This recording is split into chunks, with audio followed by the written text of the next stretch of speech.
Welcome back to the Timeline Ranch. Well, it is pretty windy today, so you're gonna have to excuse that, but it's just part of the nature out here. That's one of the big reasons why I built down in this valley instead of up on one of the ridges where you have a better view, just because the wind's so relentless out here sometimes. Well, let me get behind the camera. I'll walk you around and show you kind of where things are oriented, and we'll go from there. If you can see this pipe right here, I gotta tie onto that for the water, and then it'll go down through this pipe here underground to the back side of this building.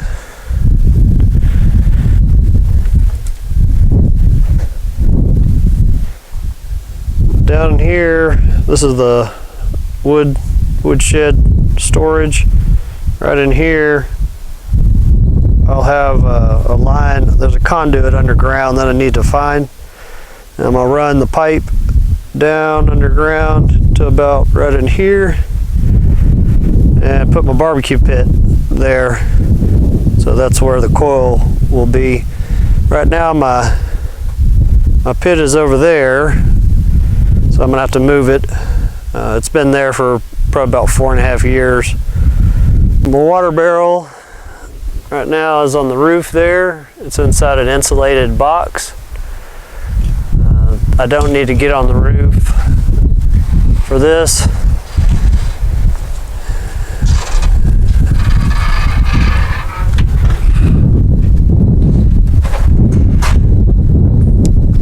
This is the toilet.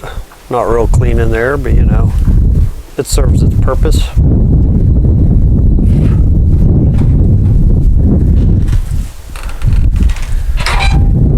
And this is the shower. We've got like an emergency style shower. It's got a little pool over there.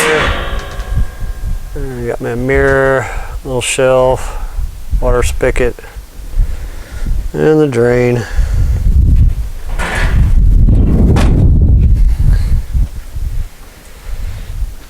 This is some oddball batteries I have. One here I made, and that one I bought. So here's the material I'm going to make the heat exchanger with. I've got a 1/2 inch K copper, which is the thickest tubing you can get. So it should take quite a bit of abuse. And then down in here, we've got all the miscellaneous fittings I'm gonna need.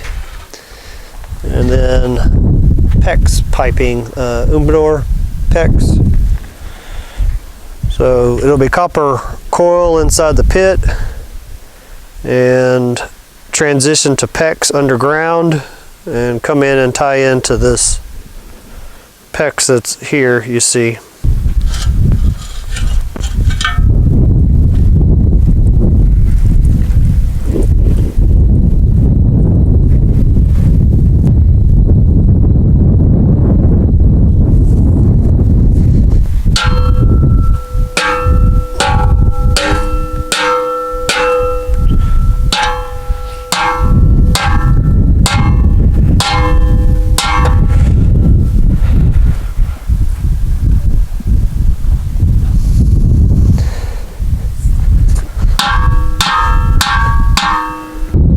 Now it's time to start digging for that conduit. And grab my sharpshooter.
fish the pecs through the sleeve.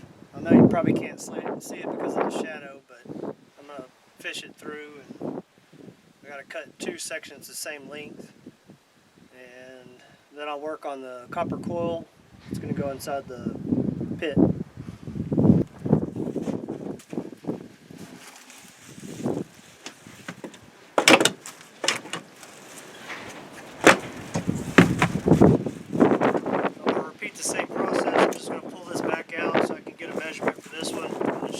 At the same time, because you're not going to be able to do it with one already in the sleeve by itself.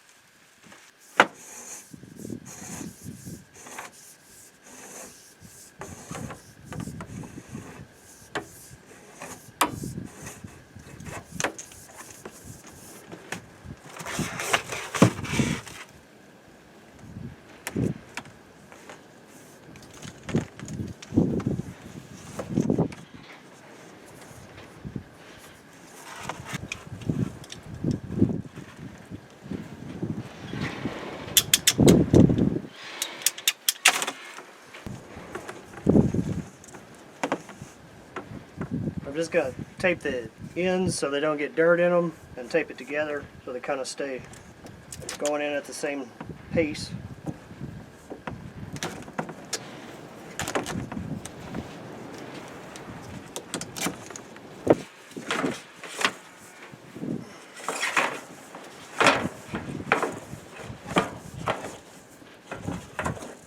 I'll go around and see if it's sticking out on the other side.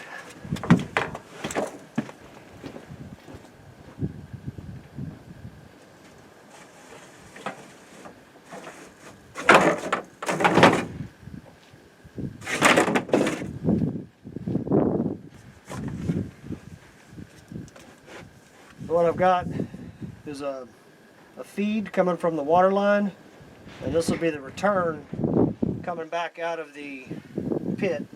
So this will be the hot water, this is the feed.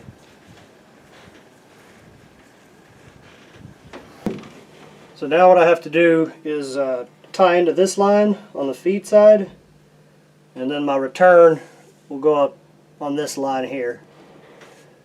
So I've got to drain the water out. I've got about 30 gallons in the 55-gallon drum that's on the roof. So let me do that, and I'll be back in and drain the rest of the water that's left in the line.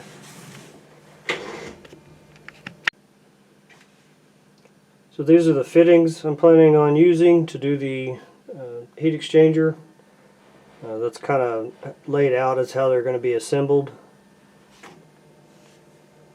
I'm going to go ahead and cut the line right here and put this 3/4 half T in, facing something like that. There should be a little bit of water still left in the line though.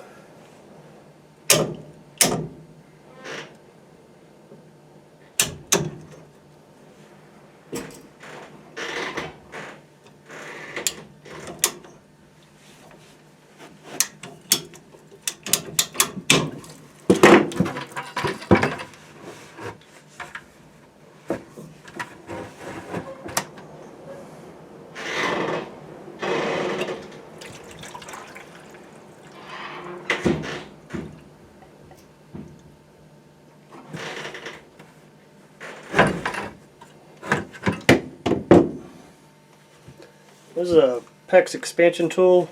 You just put the sleeve on the PEX and then insert this tool and it expands it, and then you can put the fittings in. You'll see. Real simple.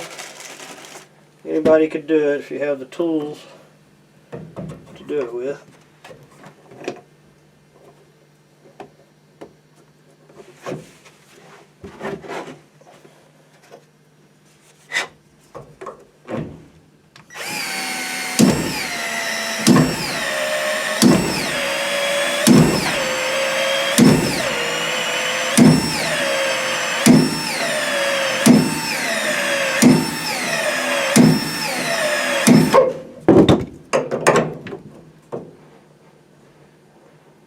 You have a little time to work with it, but I don't like to take my chances.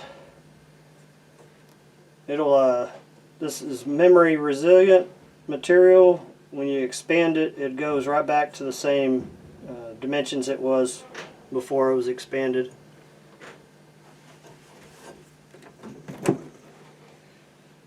And if you do get a freeze, as long as you leave twice the diameter of pipe between the fittings, this will expand out and it won't crack the fittings. The fittings will freeze and crack if there's not room for the ice to expand out of it.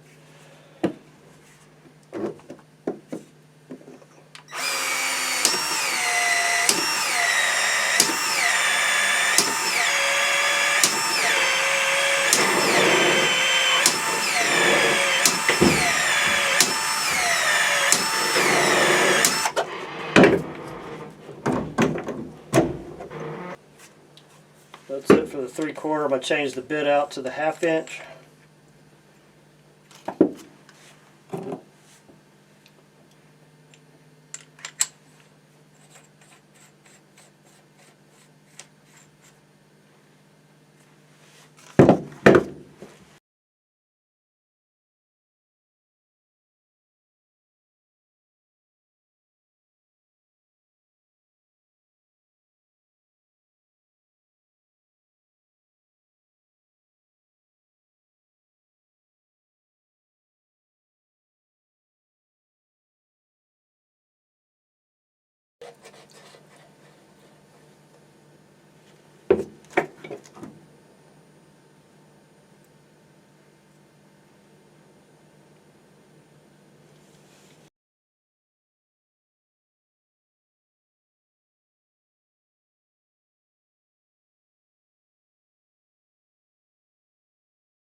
Another good thing about this stuff is you can spin it around even after it's closed all the way back up, which makes it convenient to adjust things later.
Well, I'm back at it again. The camera went dead and it also blew over in the wind, so no mic on the camera now.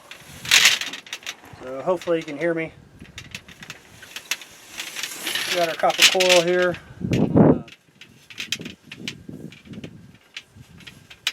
Make one section of it straight so I can get it through the hole in the bottom of the pit here, right in here.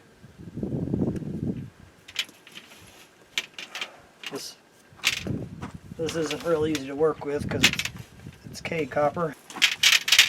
The other side.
This is flux.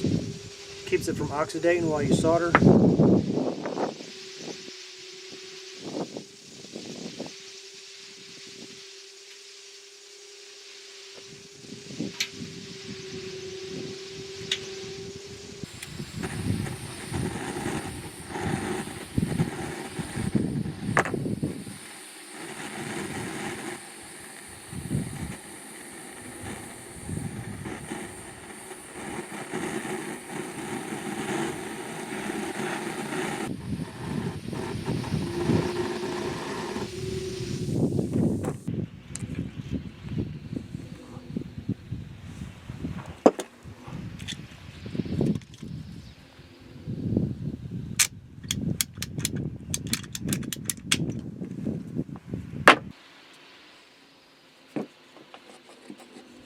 Maybe a little pipe dope will cool it off some.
Alright, I got to the point where I can start a fire. Water is circulating through it right now. Later I'm probably going to drill some holes through the side to keep the copper fixed in one place.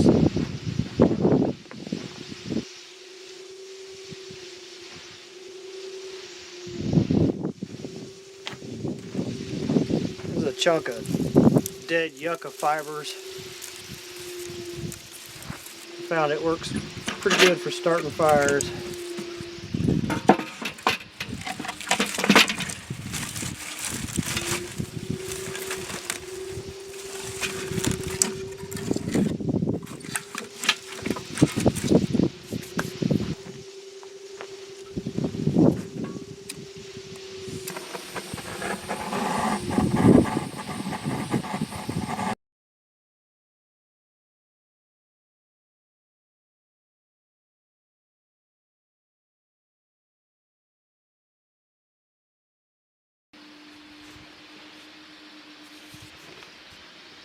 Well, got the fire going. Let me go in there and check the water temperature.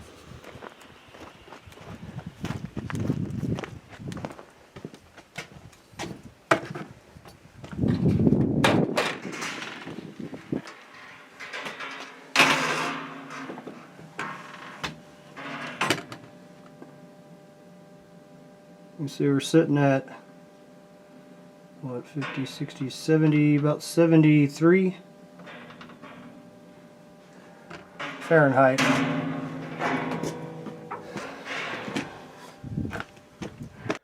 Well, see you on the next one.